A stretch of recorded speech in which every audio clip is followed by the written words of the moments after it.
is a story from Western Kenya that people whisper about at bus stations late at night. They say it happened around 2019 to a group of passengers who boarded a night bus to Nairobi and were never seen again. Some say the road swallowed them. Others believe the devil took them. Whatever the truth is, it is why old people always say, pray before you travel, especially at night.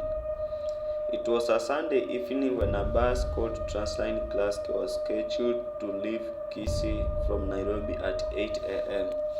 There were 18 passengers on board, workers returning to the city after Christmas, a few students, a mother with her baby, and one young man named Kevin. Kevin was a mechanic. He had been visiting his sick mother up country and was now heading back to work. He was tired, rushing, and didn't even tell his mother goodbye properly. When he called to pray for him before he left, he ignored the call, thinking, I'll just talk to her when I arrive. That was the last time anyone heard his voice. The bus made its first stop near Keroka for snacks. Everything seemed normal.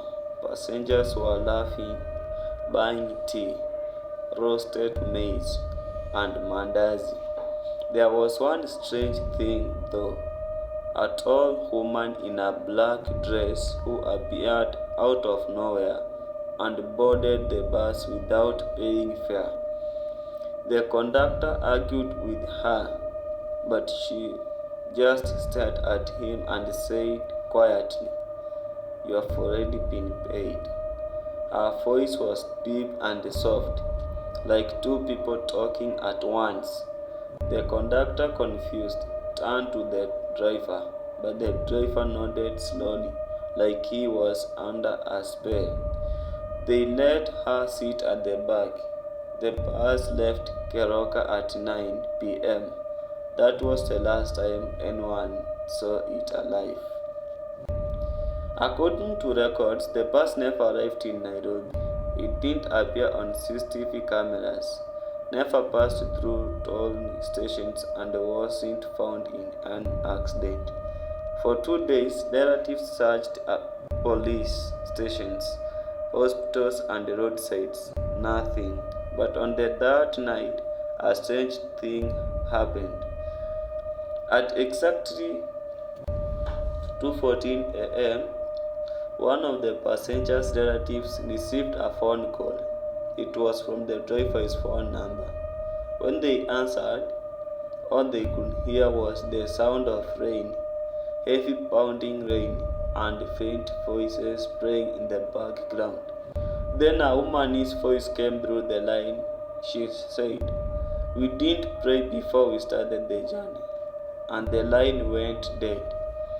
The number couldn't be reached again. A week later, a herder from Narok found something deep in the forest near an abandoned road, a bus. It was rusty, old, and covered in mud as if it had been there for years. But when police arrived, they realized something impossible. The license plate matched the bus that disappeared only a week ago. Inside, all 18 passengers were still there, sitting in their seats, perfectly still. No signs of struggle, no injuries, just frozen faces, staring straight ahead. Their eyes were wide open, and each of them had black tears running down their cheeks. The woman in black was gone. When the police examined the bus, the ignition key was still on, the lights dimly flickering, and the radio playing a gospel song on repeat. The driver's hands were still gripping the steering wheel, but these fingernails were completely gone, as if he had clawed something before dying. The strangest part, all the passengers had their seat belts fastened, except for one. The seat at the far back, where the woman in black had sat, it was empty. And on that seat they found a small note written in old ink: "The road belongs to those who pray." When Kefni's body was returned home, his mother refused to bury him at first. She said he had called her in her dreams, asking for forgiveness. In the dream, he said, "Mom, we didn't pray. That's where we never reached." The mother prayed for 3 nights, fasting, crying for her son's soul. On the third night, she woke up to loud banging on her window. She opened the curtains and saw her son standing outside, soaking wet, covered in mud, whispering, "Mom, I've reached now." And then he disappeared. The next morning, they buried him. Bus drivers who use that road still claim that sometimes late at night they see a dim light, like headlights, but when they approach, it disappears. Some say they have seen a woman in black standing by the roadside, waving her hands slowly, asking for a ride. No one ever stops. They say that is her still looking for buses that don't pray. Till today, no one can explain what really happened to that bus. The company refused to comment. The police called it a freak weather-related tragedy, but locals know better. Every time you hear thunder on the Kisii Nairobi highway, they say you can hear the faint hum of a bus engine and the ghostly chorus of passengers praying. And sometimes when you pass near the narrow forest, the wind sounds like a woman whispering, "Did you pray before you travel?"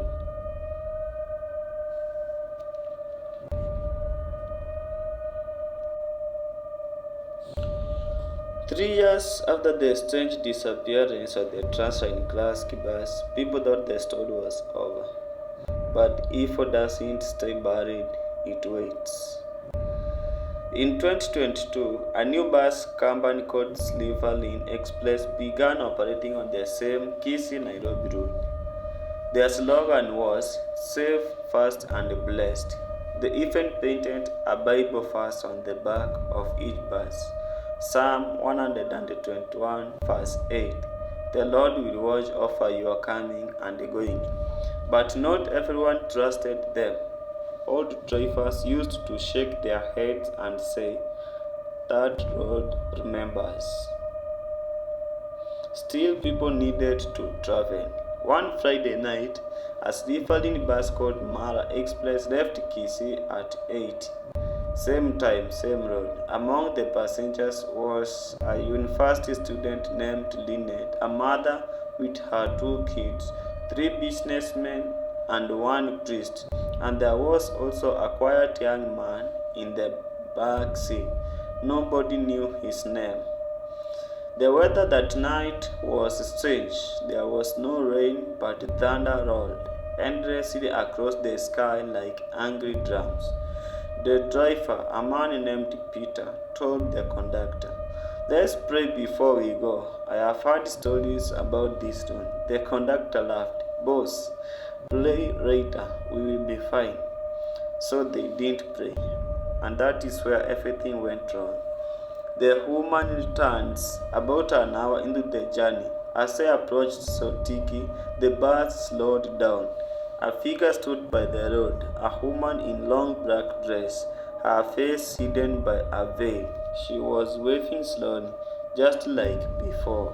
Some passengers told the driver to ignore her, but the priest spoke up. "We cannot leave someone in the dark like that. Stop."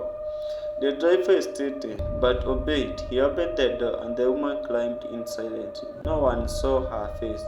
She went straight to the back and sat in the same seat where the mysterious woman had sat in the 2019 incident, the one that never reached Nairobi. The conductor asked for fear. She didn't speak. She only handed him a folded 100-shilling note that looked old, almost burnt at the edges.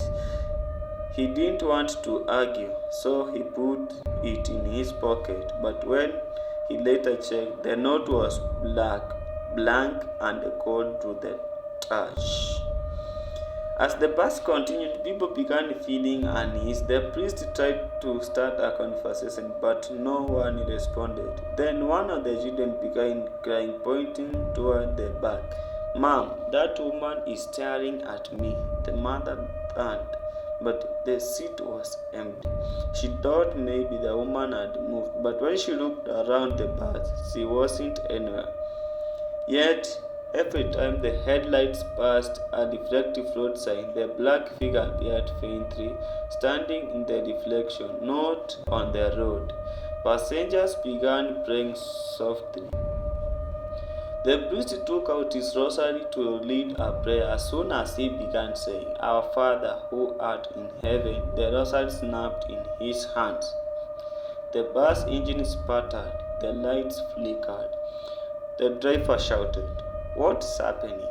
Then they saw her, the woman in black, standing outside the moving bus, gliding beside it at full speed, her feet not touching the ground.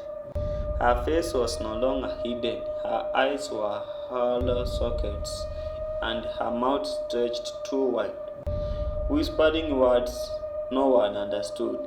The priest screamed, "Pray, everyone pray."